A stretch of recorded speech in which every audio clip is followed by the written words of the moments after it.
Hello, my name is Eugene. I'm the portfolio manager at Signet Financial Management, and I will update you today on the U.S. stock market. Please take a look at disclaimers and disclosures. All right, so today we'll talk about U.S. equities.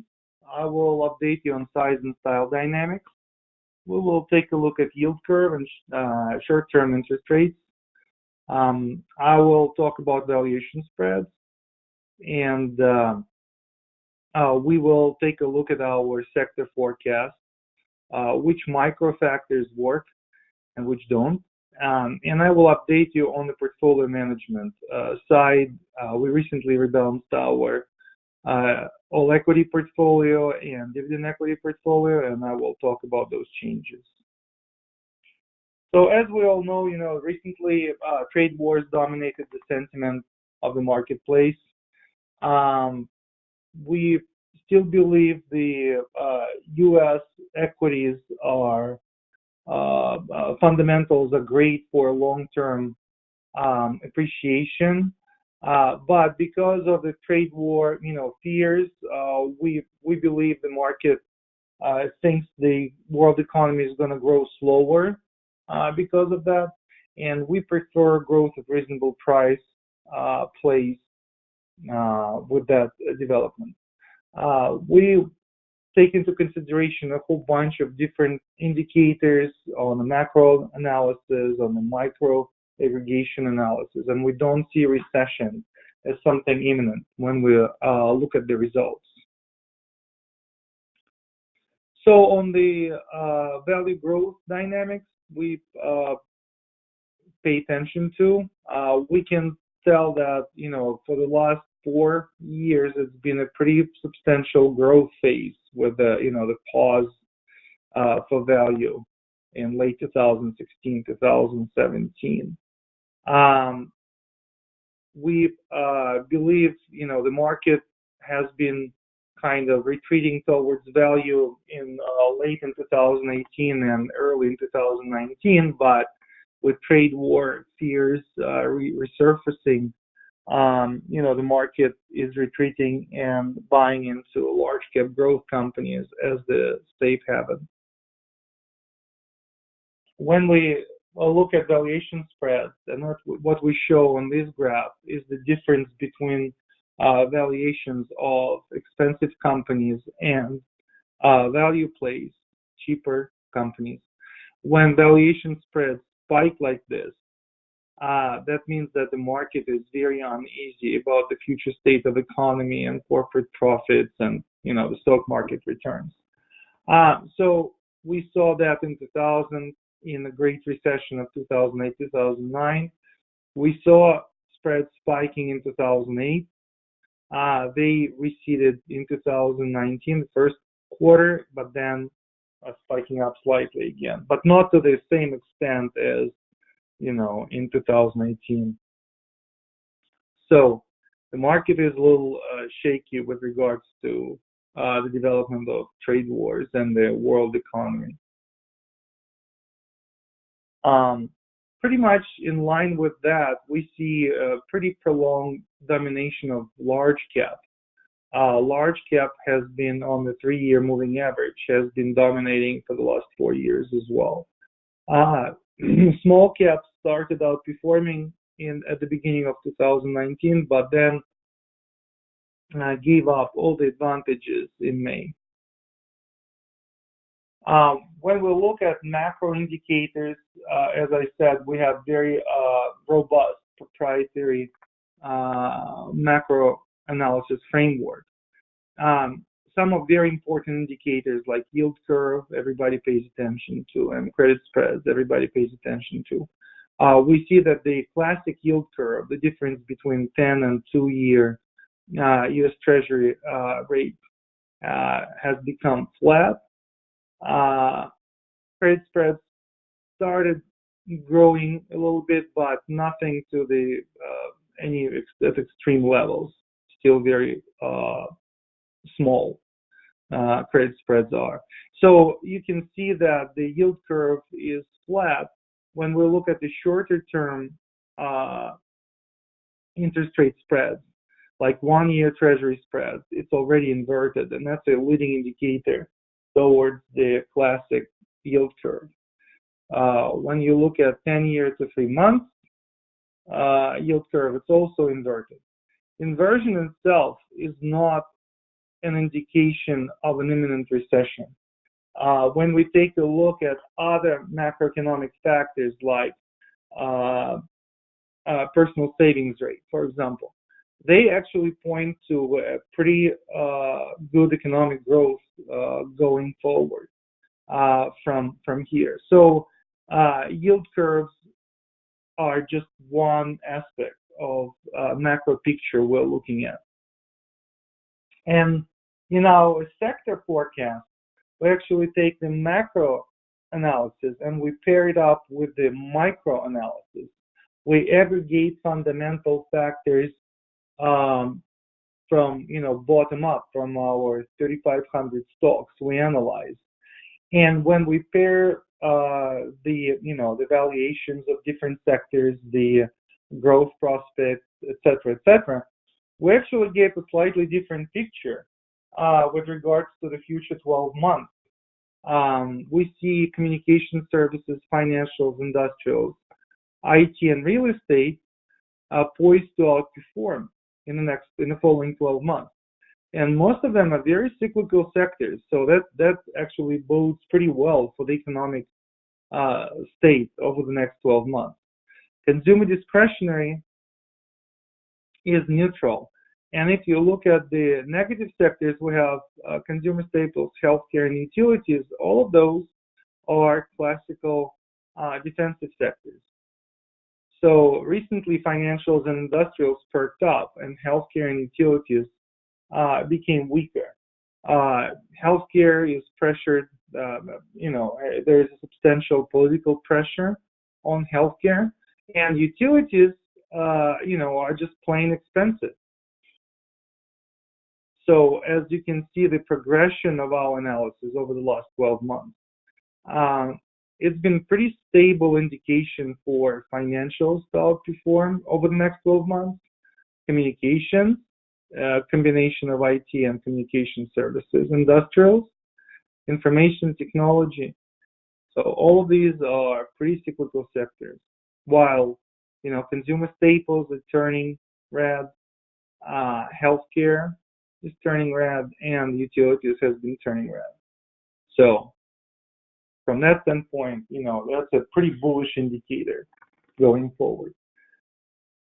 So to resume the macro part of the presentation, we are favoring still growth at reasonable price companies. We understand the trade war will dominate the sentiment until some sort of resolution, and we expect the consensus to expect slow growth in the world economy because of the trade wars. Now let's take a look at the micro, what's happening on individual company level. As I said before, we gather information on 3,500 stocks traded on U.S. stock exchanges, and we analyze them through a prism of multiple factor groups. We look at valuation, profitability, yield, momentum, growth, growth of revenue, growth of earnings, growth of free cash flow, so top and bottom line growth, and safety. And as you can see, the macro score is the score which combines all of these factor groups and just changes weight of those groups based on our macro view for the next quarter. So, it's a pretty dynamic score.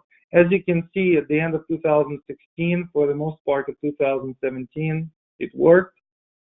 We compare, we take large cap companies in our universe, and we take 40%, two top quintiles of those companies based on these factors, and we compare the average performance to the performance of S&P 500. So, as I said, at the end of 2016-17, We had positive performance, it's green.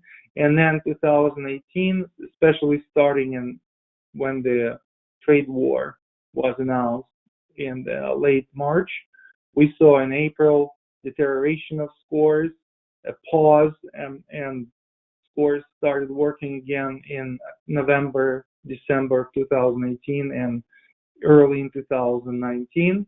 And then when trade war resurfaced, we saw deterioration in scores again. So in the long run, the fundamentals work. And sometimes they do pause because of those, events like trade war, which are very hard to predict. But again, in the long run, fundamentals prevail. So we try to expose our portfolios to those factor groups as efficiently as we can. This polar chart I'm showing is depicting the rebalancing of our strategical equity portfolio. So the green is the exposure of our portfolio after rebalancing, orange is its previous state, and the circle is our universe, the benchmark.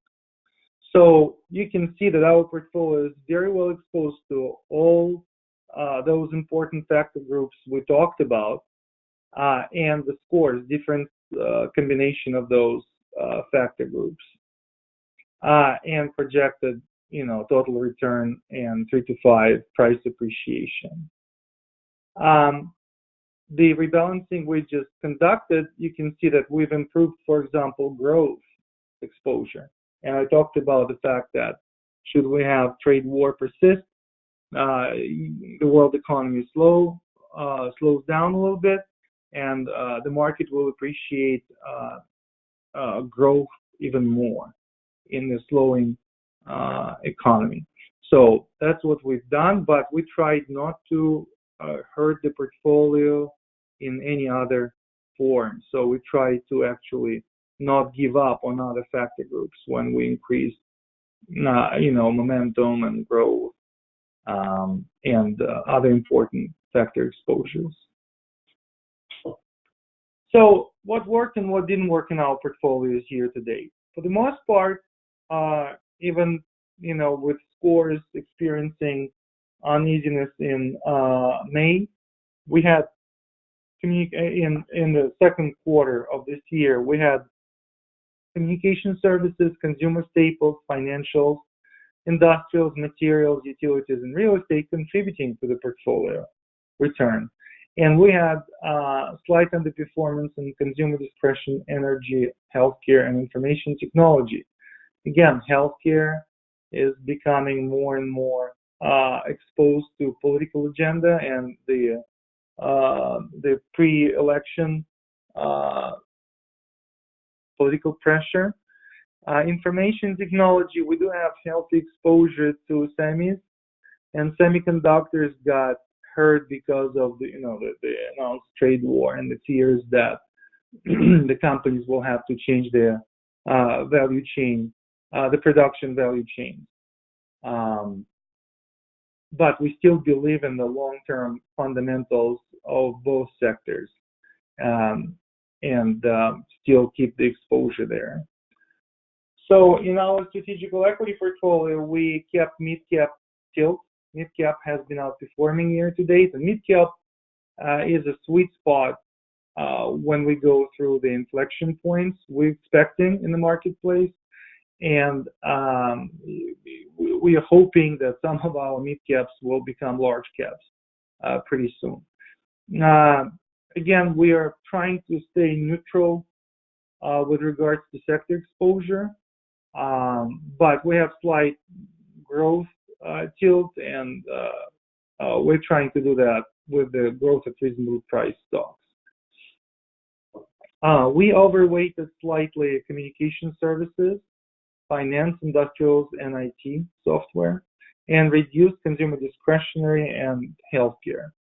So although finance, industrials, and IT usually considered cyclical sectors, there are traces of defensive characteristics actually in communication services and the software industry. So especially at the later stages of economic expansion we're in.